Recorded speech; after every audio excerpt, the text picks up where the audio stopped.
I was able to tell you just over a week ago that I'd been able to exclusively talk to 5 or 6 people that had managed to see Superman early. People that work in the industry. And there were mixed reviews.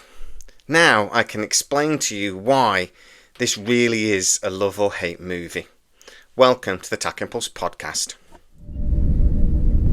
Our tachyon pulse has been unable to completely penetrate the anomaly. There will be spoilers ahead. You've been warned.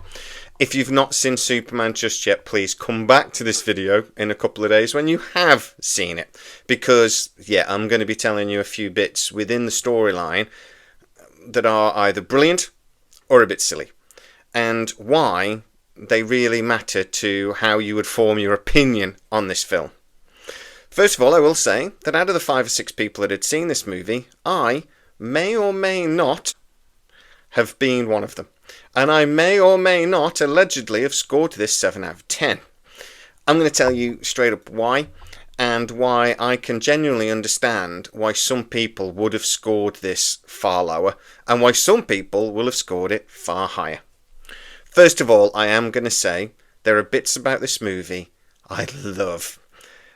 David Corran Sweat, if that's how you say his name, is truly brilliant as Superman. I cannot tell you how much. I don't really know this actor particularly, but coming away from it after watching it, I think he's great. I told you actually that when I got a few of these reviews, one of the things somebody did say was that they absolutely loved his humanity, that they really humanized Superman. They showed his weaker side, they showed his human side, how he makes errors, how he can get annoyed, how he can, just be human. And that how they reflected that character against Lex. Genuinely, this is my favourite Superman since Christopher Reeve. I genuinely think he's brilliant. Now, don't get me wrong, I loved Henry Cavill as Superman, but it's a very, very different version of the character. That is very much more the Man of Steel, whereas this is a Superman you can root for in a lot of ways. It's not a Superman that's godlike, even though his powers are. Nicholas Hoult as Lex Luthor, by the way, is astonishingly good. He is, for me, the best Lex Luthor, full stop. I liked Michael Rosenbaum. I liked Michael Rosenbaum in the Smallville. I thought he was very good, but not to this level. Obviously, Gene Hackman is amazing in everything, but he's very, very much a different character. This Lex Luthor is intimidating. You can get behind him and that you know where he's coming from, and they, don't get me wrong, they explain it right on the nose towards the end of this movie that his motivations are very much to kill Superman because he's envious. One of the deadly sins just is. But it is a character that isn't just evil for evil's sake. He's genuinely, in some ways, afraid of Superman. So he behaves the way he does. Something else I really love in this film is Krypto. Krypto the super dog is brilliant. And I told you guys, he's very, very important to the storyline, and he is. He saves Superman towards the end when he is battling. I'll come to the who he's battling in a second. But throughout the movie, he really is vitally important. When they kidnapped Krypto, when they invade the Fortress of Solitude, they capture Krypto, and that really then motivates what Superman does for the next half an hour or so of the movie, and basically why he ends up getting imprisoned in the pocket universe that Lex Luthor uses to then almost destroy the planet. Some of the things I didn't like about the movie. At one point, Superman saves a squirrel. I get that they're trying to say that like Superman respects all life, and that he's a tree-hugging hippie. But it was a little silly. I thought it was unnecessary, and really a scene of the movie really makes you go, oh, for fuck's sake. I didn't love it. The villains, there's a moment in the movie where the Justice Gang, Hawk Girl, Mr. Terrific, and Guy Gardner are battling this interdimensional imp, I think Superman calls it. And it's a big glowing thing in the background. You see it in that photo where you see him putting his boot on and there's this thing in the background. And he basically says, they've got it, don't worry. There's an awful lot of interdimensional monsters things attacking Metropolis this week. They don't really explain where it come from. They don't really see how it was defeated. And it's just a moment in the background where Superman can basically just go, don't worry, they've got it. When he's going through a bit of a moment. It's kind of stupid. It doesn't really work in the movie. I don't know why they did it. And yeah, I thought it was a little silly. I do like how they showed against Superman's humanity. I do like how they flipped the parent story in this, because initially Clark Kent and Superman are looking up to his Krypton parents. But then after the bad guys invade the Fortress of Solitude, got it right that time, they download the rest of this message that comes from his parents. And then he finds out that, look, his parents were like, be lovely, be thing. Rule them with an iron fist. And Superman's like, I don't know who I am. And so he goes back to his Earth parents and they say, look, you aren't who your parents want you to be. Our parents, our job is to give you the tools to go out there and to make mistakes and to bring out the best in yourself. That's how I feel about being a dad. I just want them to be the best versions of themselves they can be. And if they can do that, I'll be proud of them, whether they're a bloody doctor or a binman. I don't really care, as long as they are the best person they can be and hopefully be happy. That basically then changes Superman's view on it, and he swaps from his Krypton parents, looking up to them, to his human parents. And that basically is the final scene where the Superman robots, which I'll come to in a second, basically like, we're going to show some images of your parents. It soothes him. And yeah, it's his human parents rather than his Krypton parents. I can't stand the Superman robots in this movie. I told you that a few people that had seen the film basically said to them, they're really irritating, you're glad when they die. They do come back at the end, but yeah, I was quite pleased when they got cut to pieces, because I'm thinking, Christ, they're irritating. Even though they're voiced by Alan Tudyk, which, you know, I love everything Alan Tudyk does. They're just irritating.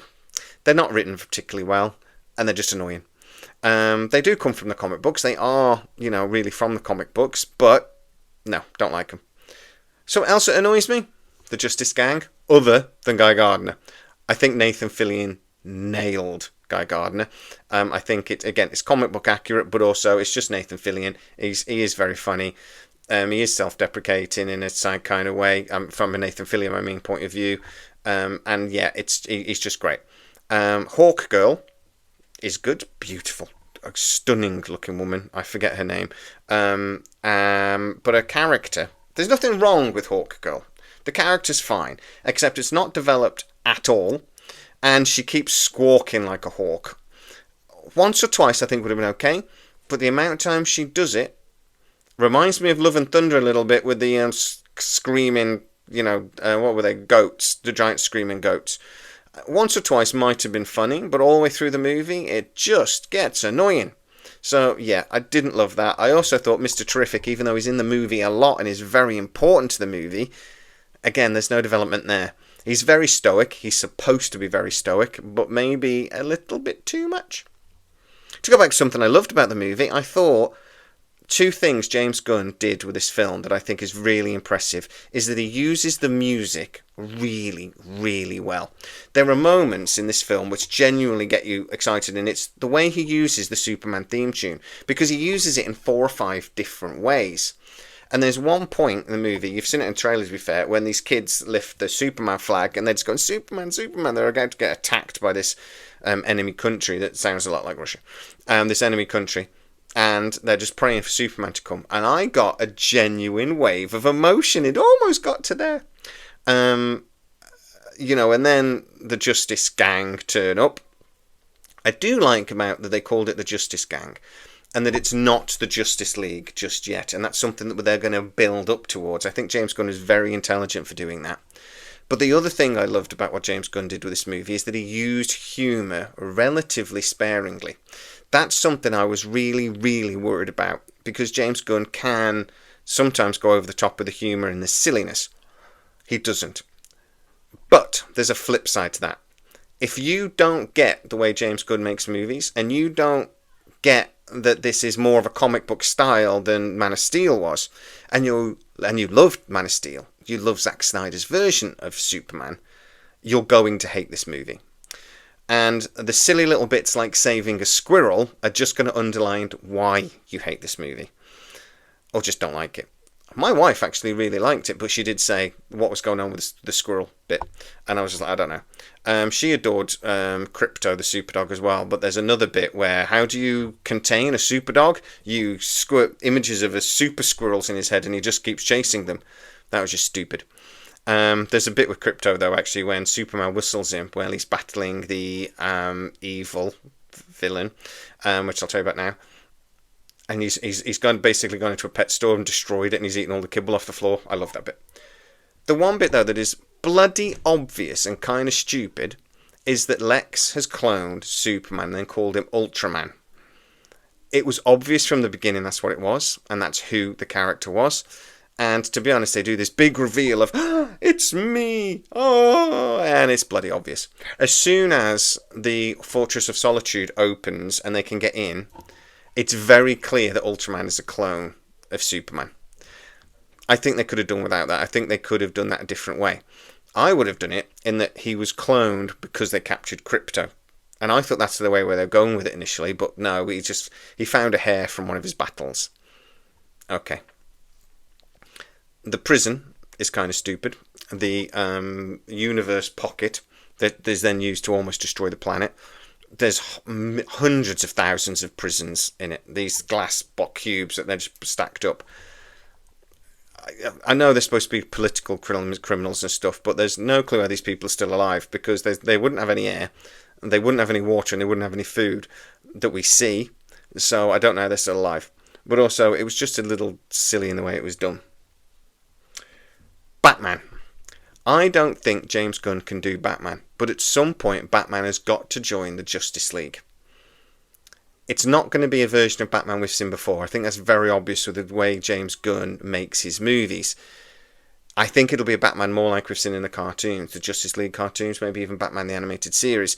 It's going to be a Batman that we see more of his humanity in, even though, I want to see him go, yeah, I'm Batman, at least once. I do think there's an opportunity there, and James Gunn surprises me all the time.